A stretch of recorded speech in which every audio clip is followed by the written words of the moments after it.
I am Janice Ian Manlutac. I am the Senior Local Humanitarian Leadership and Disaster Risk Reduction Advisor for Oxfam America. And I work with many countries, and I am based in the Philippines. But I do a lot of work in Asia, Africa, as well as in the Middle East. No, and one thing that I think we have a new project that is funded by the Gates Foundation. It's called Shift Asia. It's in Bangladesh, Myanmar, Indonesia, and the Philippines. And this campaign and this work is really about women's leadership and participation to shift the tide of oppression, to provide leadership in disaster risk reduction, in humanitarian responses. No? So I think one thing that we found out from that recently, and also we had a research that will be coming out soon in February.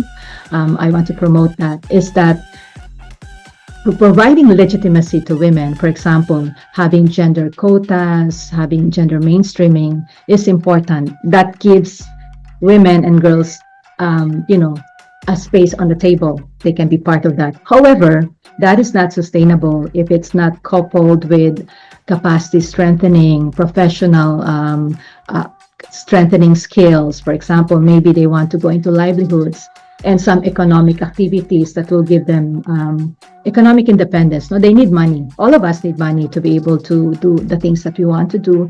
And one of the major findings that we found out, especially in the Philippines, is that social networks and social ties can sustain leadership of women and girls. Meaning, if we girls and women amongst ourselves, we support each other through our networks, we continue to encourage others. I think we have to do that to ourselves, not to be a collective force to encourage our leadership and participation.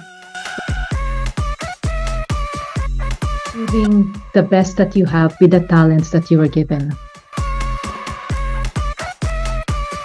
I give a focus, so I'm the kind of person that will be in the moment. So if I'm at work, I'm really working, and I try to do beyond what is asked of me, because most of the time I think I love my work. I think that's important. You find a work that you love and you give it your best, and then it will come naturally.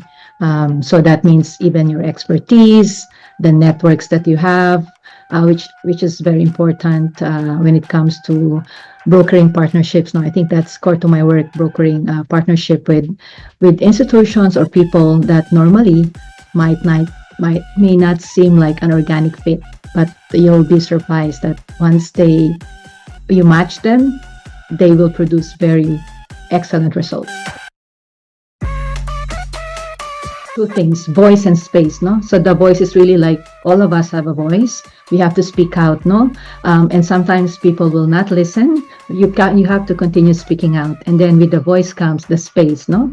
Once you have your voice, you also need to carve out spaces for you to be heard, for your talents or your gifts to also be part of, to contribute to society. So if someone tells you you can't do it, for example, in my sector, disaster risk reduction or working on disasters, the Philippines is top 1 on the World Risk Index every year for the last 3 years when it comes to disasters. And we, women and girls, are often impacted the most when it comes to disaster. There's a researcher about that. Even Oxfam recently came up with a research about that. So we have to shift things so that we will participate in disaster preparedness, in shaping our society so it will be less risky for us. It will reduce the suffering of women and girls and other people that may be vulnerable because their voices have not been heard. No, so I think those are the two things I really want girls to keep in mind. Speak up, take up your space.